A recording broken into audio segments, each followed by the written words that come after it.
Hello Welcome friends, to Arya Socio Academy. please like, share and subscribe my channel and also Bell press। icon। आज हम लोग बात करेंगे Merton के प्रकारवाद की।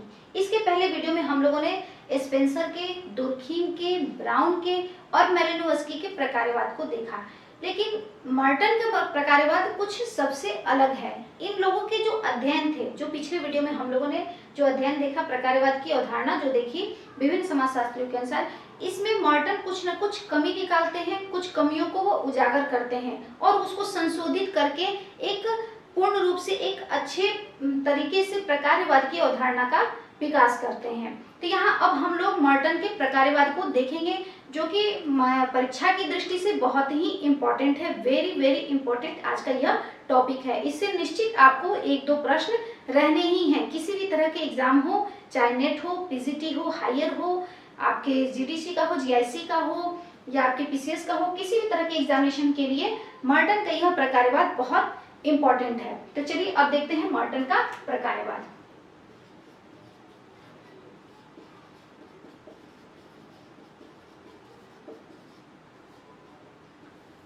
मर्टन के प्रकारवाद, इनके जो बुक है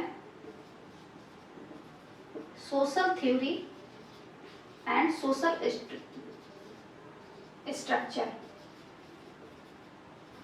इनकी बुक है social theory and social structure. इन्होंने इस बुक में प्रकारवाद की बहुत अच्छे से व्याख्या की है। प्रकारवादियों में इनका नाम सर्वोपरि आता है, क्योंकि इन्होंने बहुत विश्लेषण करके, बहुत इसकी कमियों को, जो अब तक के जो अध्ययन हुए थे उनकी कमियों को दूर करके इन्होंने बहुत विस्तृत रूप से प्रकारवाद की अवधारणा को रखा है। अब तक के जो अध्ययन हुए उसके अनुसार इन्होंने तीन तरह की बात देखी प्रकारवाद में। इन्होंने तीन चीज को ऑब्जर्व किया। ये कहते हैं प्रकार्यात्मक एकता।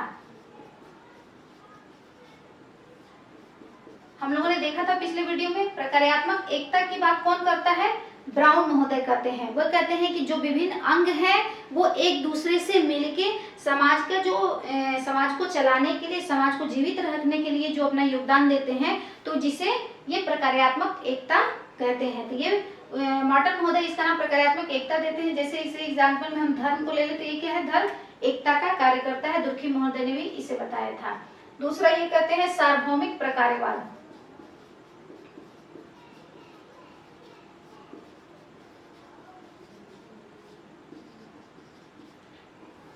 दूसरा ये निकालते हैं तर्क, मेलिनोवस्की महोदय ने ये बात रखी थी कि सार्वभौमिक प्रकारवाद, कोई भी तत्व है वो कहीं भी रहे हमेशा प्रकार ही करेगा। जैसे कि अगर हम एग्जांपल में ले लें कि मोमबत्ती अगर है तो वो कहते हैं कि क्या मोमबत्ती हमेशा प्रकार ही करेगी, हमेशा उजाला ही करेगी, चाहे हम कहीं भी इसको रखें, या हमेशा क्या है, उजाले का कार्य करती है। फिर तीसरा इनका एक आता है आपको प्रकारों की अपरिहार्यता।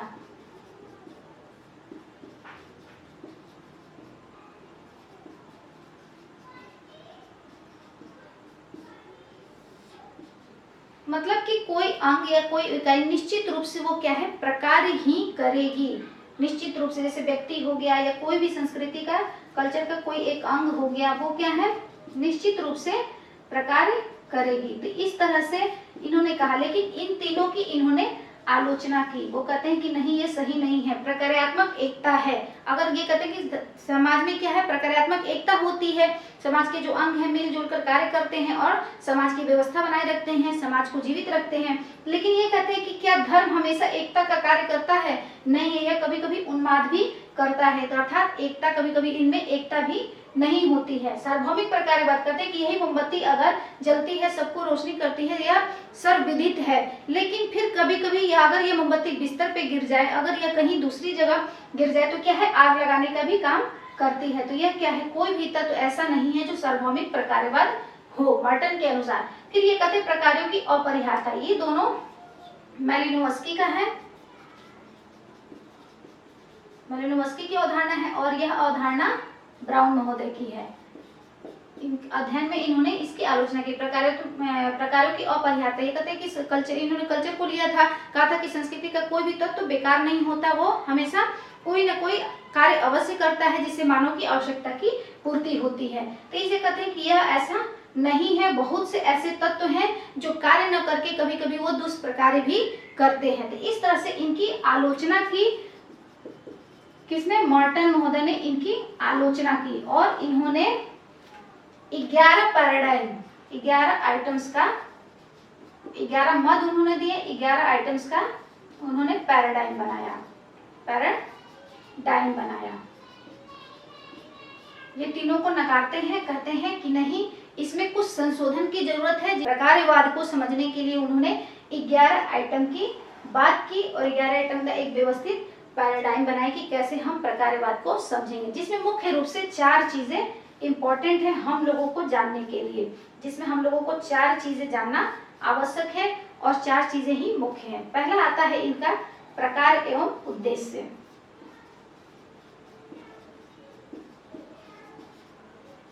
दूसरा आता है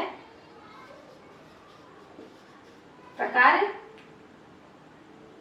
और अप्रकार्य।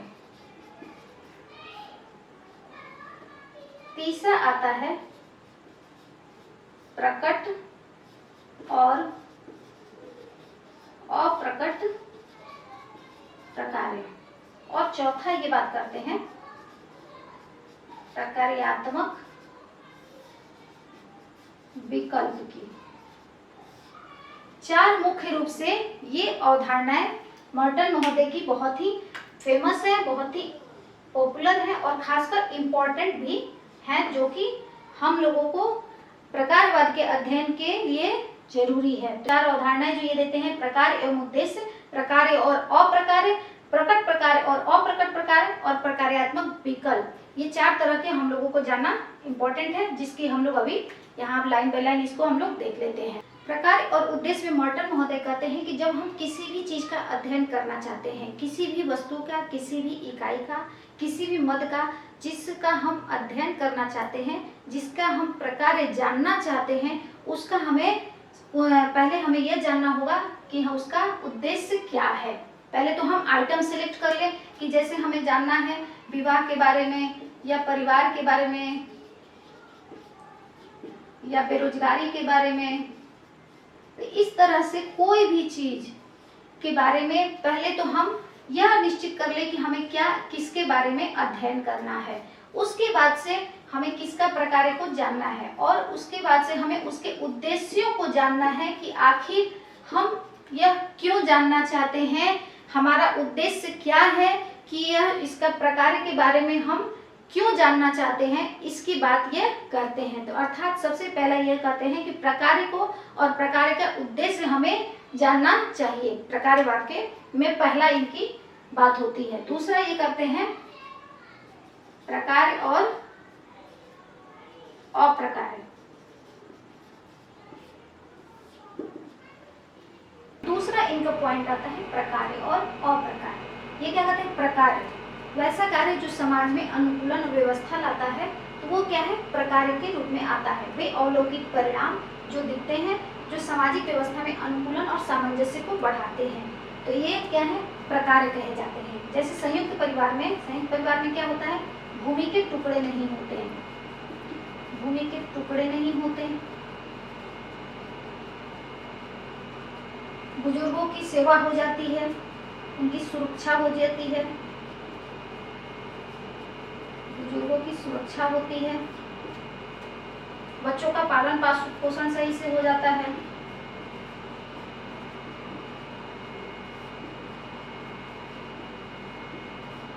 बच्चों का पालन पोषण हो जाता है, समाजीकरण होता है सही से, एकता स्थापित होती है समाज में, लोगों में।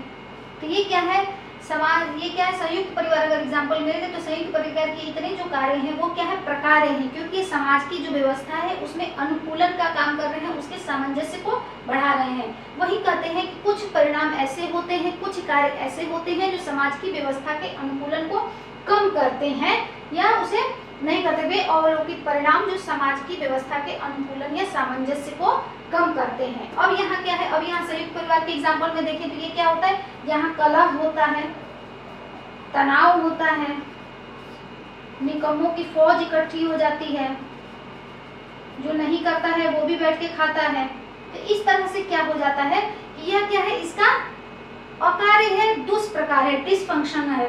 तो ये क्या है, यह समाज में क्या है, यह अपेक्षित नहीं है, ये क्या है, इसके अनुकूलन या सामंजस्य को कम कर रहा है। तो यही कहते हैं कि प्रकार क्या है, सिर्फ अच्छा कार्य ही, हर चीज अच्छा ही नहीं होता है, कुछ कुछ समाज में कुछ बुराइयां भी होती हैं। तो इस तरह से प्रकार भी क्या है, कुछ सही भी है और कुछ गलत भी है, जिसके इन्होंने बहुत अच्छे से व्याख्या की। तो प्रकार और अप्रकार ये हो गया। और तीसरे एक अलग से ये बात करते हैं गैर प्रकार। कुछ ऐसे भी परिणाम होते हैं, कुछ ऐसे भी कार्य होते हैं जो न ही जिनसे कोई उद्देश्य पूरा होता है, ना ही ये अनुकूलन को कम करते हैं और ना ही ये अनुकूलन को बढ़ाते हैं, यथास्थिति बने रहते हैं। अर्थात ये क्या कहते हैं, वे अलौकिक परिणाम हैं जो सामाजिक व्यवस्था को अब अनुद्देश्यपूर्ण या असंगत हो गए हैं। अर्थात ये नहीं अनुकूलन को बढ़ाते हैं ना कम करते हैं। जैसे हमारे घर के बूढ़े बुजुर्ग हैं तो वो ना ही कोई बहुत कार्य करते हैं और ना ही वो किसी कार्य को बिगाड़ने में कोई काम करते हैं। इस तरह से क्या है, कुछ कार्य ऐसे भी होते हैं। तो यहाँ हम लोगों ने प्रकार और अप्रकार को देखा। आगे अब देखते हैं प्रकट और अप्रकट प्रकार।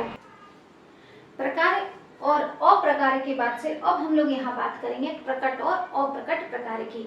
मार्टन ने मुख्य रूप से जो 4 अवधारणाएं दी हैं, वैसे तो उन्होंने 11 अवधारणाएं दी थी, लेकिन उन्होंने 4 की मुख्य रूप से बात की है। 4 को हम लोग बहुत विस्तृत रूप से पढ़ते हैं प्रकार में। कहते हैं कि प्रकारवाद में इन्होंने क्या बताया कि कुछ प्रकार होते हैं जो प्रकार करते हैं और कुछ क्या है, प्रकार नहीं करते हैं, जिन्हें हम अप्रकार करते हैं, जो समाज में अनुकूलन या सामंजस्य को कम करते हैं, तो वे दुष्प्रकार होते हैं। और कुछ ऐसे भी प्रकार होते हैं जो ना अनुकूलन करते हैं और ना ही अनुकूलन में कोई बाधा उत्पन्न करते हैं, तो वो गैर प्रकार हो गए। अब यहाँ मार्टन प्रकार को 2 भागों में बांटते हैं। एक होता है प्रकट प्रकार और दूसरा होता है अप्रकट प्रकार। एक होता है प्रकट प्रकार जिसको परिणाम हम लोग देख सकते हैं, जो हम लोग सामान्य सदस्यों द्वारा मान्य होता है, अवलोकित होता है। और दूसरा होता है अप्रकट प्रकार जिसको हम लोग नहीं देख सकते उसके परिणामों को और सदस्यों द्वारा वो मान्य भी नहीं होता है। तो चलिए अब मार्टन की परिभाषा में देखें। मार्टन क्या कहते हैं, प्रकट प्रकार क्या है, प्रकट प्रकार प्रत्यक्ष दृष्टिगोचर होने वाले, अर्थात हम प्रत्यक्ष रूप से जिनको हम देख सकते हैं वे परिणाम हैं जो सामाजिक व्यवस्था में अनुकूलन या समायोजन लाते हैं तथा जो व्यवस्था में सम्मिलित सदस्यों द्वारा मान्य तथा इच्छित होते हैं। अर्थात वैसे प्रकट प्रकार जिन्हें हम देख सकते हैं और जो समाज के सदस्यों द्वारा वो मान्य होते हैं, ऐसे प्रकार को हम प्रकट प्रकार कहते हैं। नेक्स्ट ये बात करते हैं अप्रकट प्रकार की। अप्रकट प्रकार वे परिणाम हैं जो सामाजिक व्यवस्था में समायोजन या अनुकूलन तो लाते हैं, अर्थात सामाजिक व्यवस्था में वो अनुकूलन करते हैं, सामंजस्य स्थापित करते हैं, लेकिन क्या है, वो सदस्यों द्वारा न तो मान्य होते हैं न इच्छित होते हैं, क्योंकि हम वो उनके नहीं देख पाते और न ही वो सदस्यों द्वारा उसको एक्सेप्ट किया जाता है। तो इस तरह से क्या है, ये प्रकट प्रकार और अप्रकट प्रकार की बात करते हैं। जैसे एग्जाम्पल देखिए, एक व्यक्ति इंजीनियरिंग की पढ़ाई कर रहा है, तो वो क्या होता है, व्यक्ति इंजीनियरिंग की पढ़ाई करता है तो उसका प्रकट प्रकार क्या है कि वो पढ़ लिख के एक अच्छा आदमी बनेगा, समाज में उसकी प्रतिष्ठा बढ़ेगी, उसकी अच्छी अर्निंग होगी, तो ये उसका क्या है, प्रकट प्रकार है। लेकिन जब वो एक अच्छा इंसान बन जाएगा और एक प्रतिष्ठित पद पर प्राप्त कर लेगा तो उसका अप्रकट प्रकार क्या होगा कि उसे एक अच्छे घर की सुयोग्य लड़की मिल जाएगी, पढ़ी लिखी सुंदर अच्छे संपन्न परिवार की लड़की मिल सकती है उसके विवाह करने के लिए, जिसकी उसने अपेक्षा नहीं की हो उतना उसे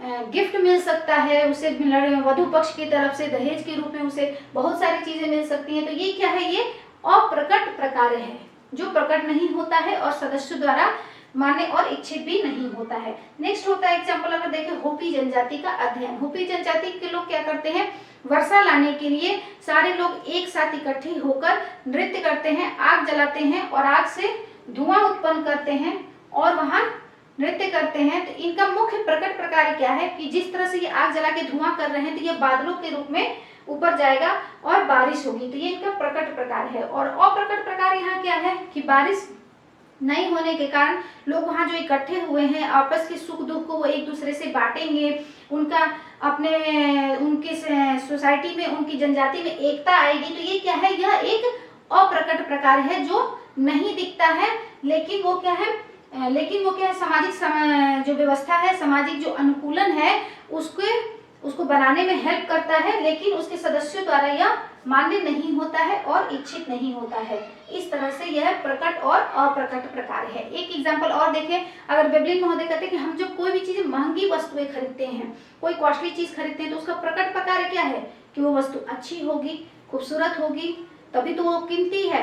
और उसका अप्रकट प्रकार क्या है कि हमारे समाज में प्रतिष्ठा बढ़ेगी, हम उस योग्य हैं, उतना खर्च करने, एफर्ट करने लायक है, तो ये क्या है, उसका अप्रकट प्रकार है। तो इस तरह से हम लोगों ने प्रकार और प्रकार के जो दो रूप थे, प्रकट और अप्रकट, को हम लोगों ने देखा। अब आगे देखते हैं प्रकार्यात्मक विकल्प। नेक्स्ट अब आगे देखते हैं हम लोग प्रकार्यात्मक विकल्प।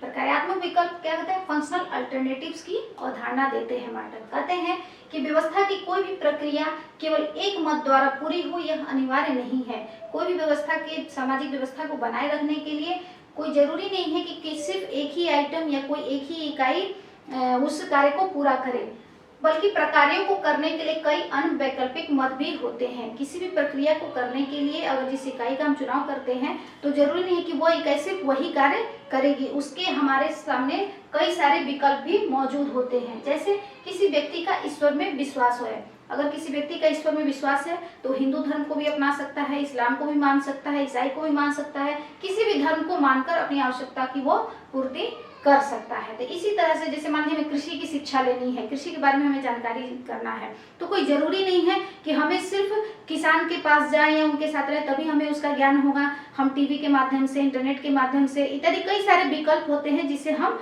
इन सब चीजों का ज्ञान ले सकते हैं, अपनी आवश्यकता की पूर्ति कर सकते हैं। तो इस तरह से ये कहते हैं कि आदिम समाजों में ऐसे प्रकार्यात्मक विकल्प नहीं थे। पहले के जो आदिम समाज थे ऐसा विकल्प बहुत कम होता था, नहीं होता था। औद्योगिक समाज में किसी भी प्रक्रिया को संपन्न करने के ढेरों विकल्प उपलब्ध होते हैं।